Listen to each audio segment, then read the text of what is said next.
नमस्कार। मैं हूं राजेश कुमार यादव और आप देख रहे हैं ब्लू स्काई न्यूज हिंदी का यूट्यूब चैनल। क्या आपने कभी सोचा है कि एक कागज पर लिखे आंकड़े लाखों लोगों की तकदीर बदल सकते हैं? क्या बिहार गंगा की गोद में बसा वो राज्य वाकई 13 करोड़ लोगों का सच छुपाए हुए था? क्या एक युवा नेता की जिद पूरे देश की राजनीति को हिला सकती है? और क्या यह संभव है कि 2 अक्टूबर 2023 का एक दिन इतिहास में स्वर्णिम अक्षरों में लिखा जाए? रुकिए, ये सवाल तो बस शुरुआत है। क्या तेजस्वी यादव युवाओं का चहेता सचमुच पिछड़े दलितों गरीबों का मसीहा है, या ये सिर्फ एक राजनीतिक खेल? आज हम उस ऐतिहासिक सर्वे की कहानी सुनाएंगे जिसने बिहार को बदला और देश को एक नया रास्ता दिखाया। चलिए शुरू करते हैं। आपने कभी सोचा है कि कोई युवा नेता अकेले इतना बड़ा सवाल खड़ा कर दे कि पूरी राजनीति को जवाब देने के लिए मजबूर होना पड़े? 75 साल बाद भी देश की किसी सरकार ने करने की हिम्मत न की हो। क्या आपने सोचा है कि लोकतंत्र की असली तस्वीर, जनता की गिनती, जनता की हालात, जनता की गरीबी अगर सामने आ जाए तो कौन हिल जाएगा? जी हां, हम बात कर रहे हैं बिहार के पूर्व उप मुख्यमंत्री तेजस्वी यादव की। 2 अक्टूबर 2023 यह सिर्फ एक तारीख नहीं थी, यह दिन इतिहास बना, क्योंकि इस दिन बिहार ने जातीय सर्वे की रिपोर्ट सार्वजनिक की और इस पूरी लड़ाई के केंद्र में थे तेजस्वी यादव। तेजस्वी ने कहा था, हमने वादा किया था कि गिनती कराएंगे, सच दिखाएंगे, और हमने किया। अब यह जनता की जीत है। उस दिन तेजस्वी ने सिर्फ एक रिपोर्ट पेश नहीं की थी, बल्कि 84% जनता के हक और अधिकार की लड़ाई को नया रूप दिया था। भारत में लोकतंत्र है, यानी जनता की ताकत। लेकिन लोकतंत्र की असली ताकत किसके पास है? क्या ताकत उसी के पास है जिसकी आबादी सबसे ज्यादा है, या फिर ताकत उसके पास है जो सत्ता की चाबी अपने हाथों में रखता आया है? सवाल यही था और जवाब किसी के पास नहीं था, क्योंकि 1931 के बाद आजाद भारत में कभी भी जातीय जनगणना कराई ही नहीं गई। यानी आजादी के बाद से लेकर आज तक देश यह सच जनता से छुपाता रहा है कि किसकी कितनी आबादी है। साल 2023 में बिहार ने यह काम कर दिखाया। खास तौर पर बिहार के पूर्व उप मुख्यमंत्री तेजस्वी यादव ने यह सुनिश्चित किया कि जनता को उसको सच जानने को मिले। जातीय सर्वे हुआ, रिपोर्ट बनी और पूरी पारदर्शिता के साथ उसको सार्वजनिक किया गया। तेजस्वी यादव ने कहा, जिस लोकतंत्र में जनता को अपनी गिनती जानने का हक न हो, वह लोकतंत्र अधूरा है। हमने बिहार की जनता को पूरा लोकतंत्र दिया है। जब रिपोर्ट सामने आई तो पूरा देश सन्न रह गया।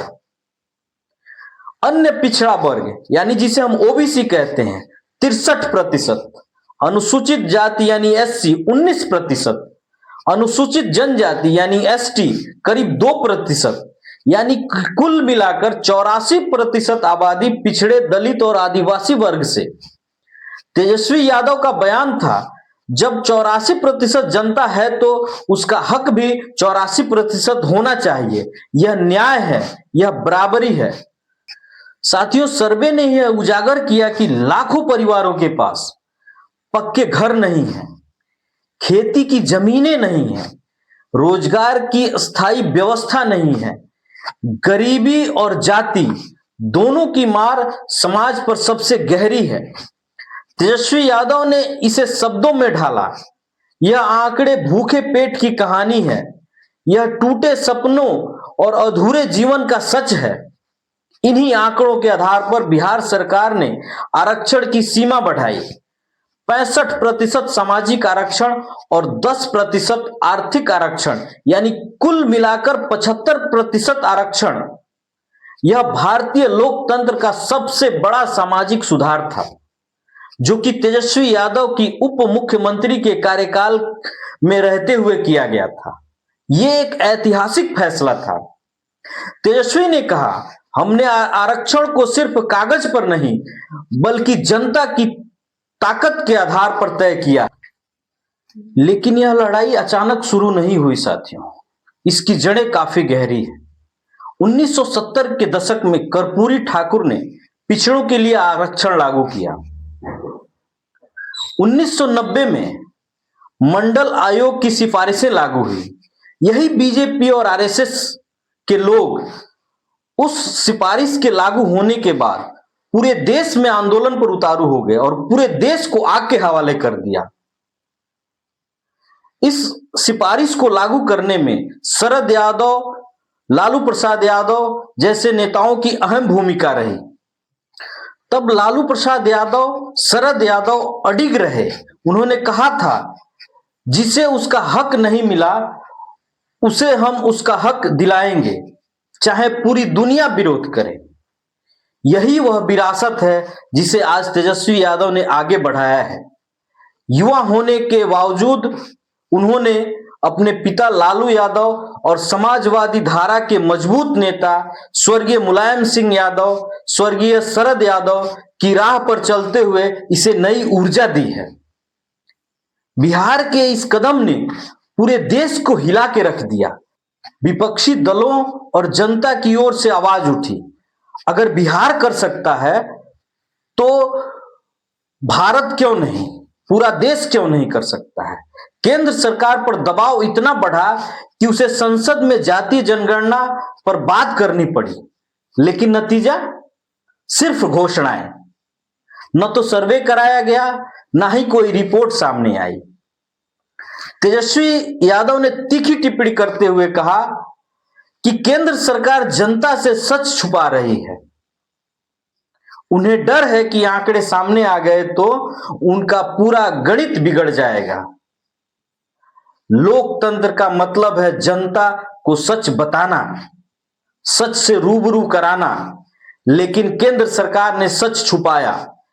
यह विडंबना है कि जिस देश को दुनिया सबसे बड़ा लोकतंत्र कहती है, वही देश अपनी जनता की असली गिनती से डरता है। तेजस्वी यादव ने बिल्कुल सही कहा था, अगर 2023 में भी अपनी गिनती न जान पाए तो यह लोकतंत्र नहीं, धोखा है।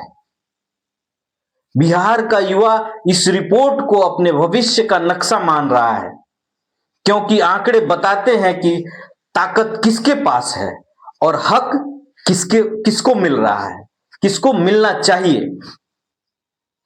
तेजस्वी यादव का युवाओं से वादा है, यह लड़ाई आपकी नौकरी, आपके सपनों और आपकी आने वाली पीढ़ी का है। बुजुर्ग पीढ़ी इसे कर्पूरी ठाकुर, लालू यादव और स्वर्गीय शरद यादव की परंपरा का विस्तार मानती है। वे मानते हैं कि तेजस्वी ने इतिहास की अधूरी लड़ाई को फिर से शुरू किया।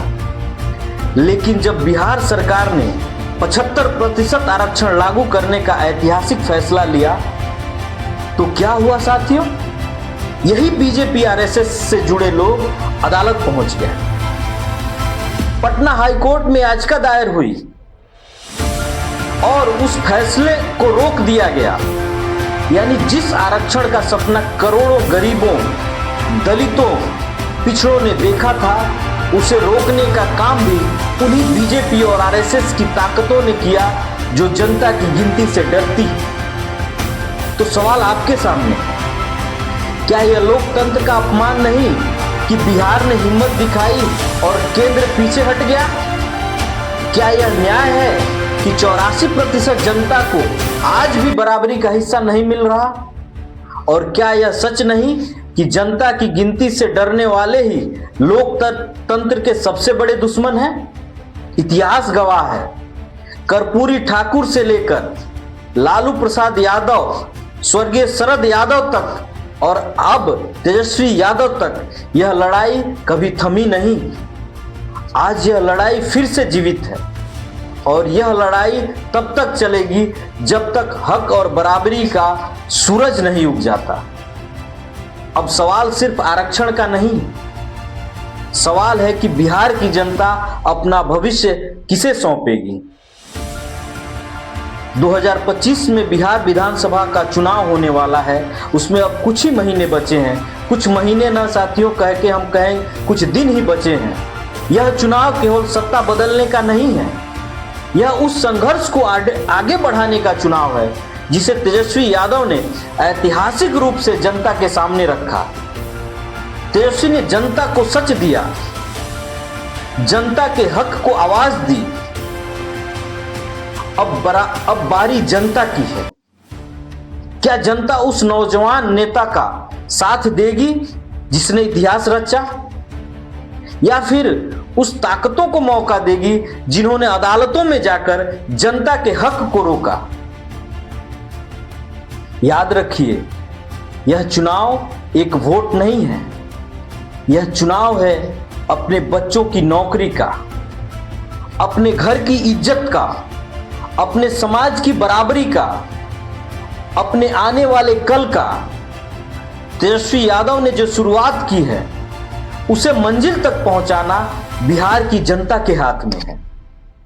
अगर 2025 में जनता तेजस्वी यादव का साथ देती है तो बिहार न केवल अपना हक पाएगा बल्कि पूरे देश में यह संदेश देगा कि लोकतंत्र में जिसकी जितनी संख्या भारी उसकी उतनी हिस्सेदारी, जिसमें जनता की बराबरी सबसे पहले आती है।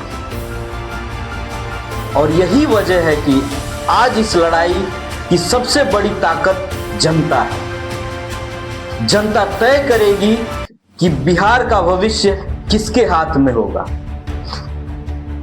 2025 का चुनाव सिर्फ राजनीति नहीं, यह आपके हक और अपने भविष्य को चुनने का चुनाव है। साथियों, मेरा ये छोटा सा प्रयास अगर आपको अच्छा लगे तो चैनल को लाइक, सब्सक्राइब, कमेंट और फेसबुक के पेज को फॉलो करना ना भूलें। धन्यवाद, नमस्कार।